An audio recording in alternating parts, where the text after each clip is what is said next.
the Mars chocolate bar, one of the most iconic treats in the world for kids and adults. But what if I told you that behind this sweet indulgence lies a bitter truth?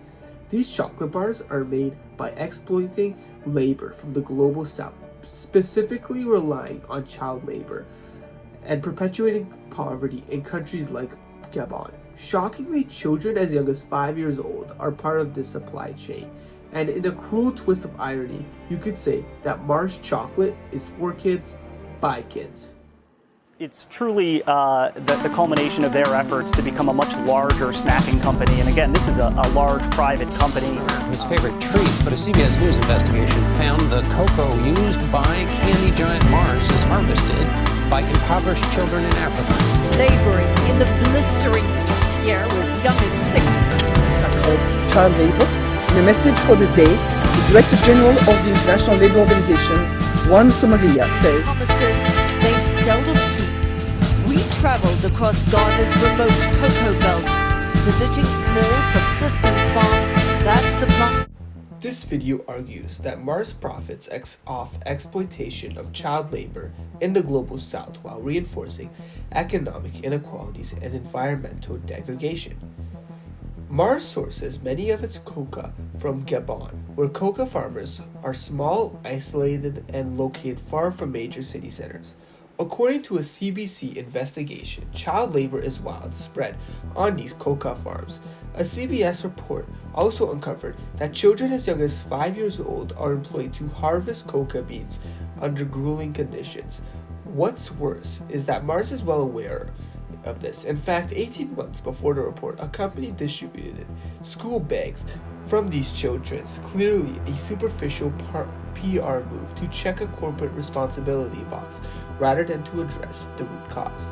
The reliance on child labor has long-term detrimental impacts. Economist Jeffrey Edwards, writing in Labor Economics, argues that child labor stunts long-term economic growth.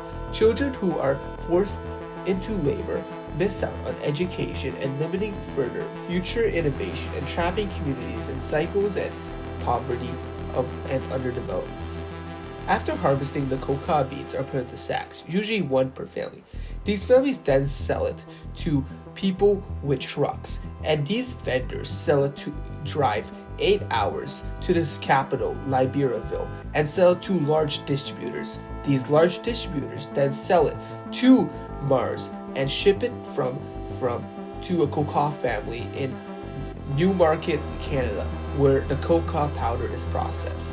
This production process is not only labor exploitative, but environmentally destructive. According to a study on the carbon footprint of the production of dark chocolate, results in 46.5 kilograms of CO2 emissions per kilogram of chocolate, ranking just behind beef, but higher than many staples such as cheese, wine, and even lamb.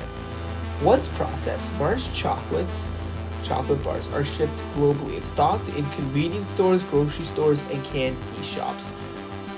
Often marketed as an impulse buy, they are positioned to appeal to stressed-out consumers seeking comfort.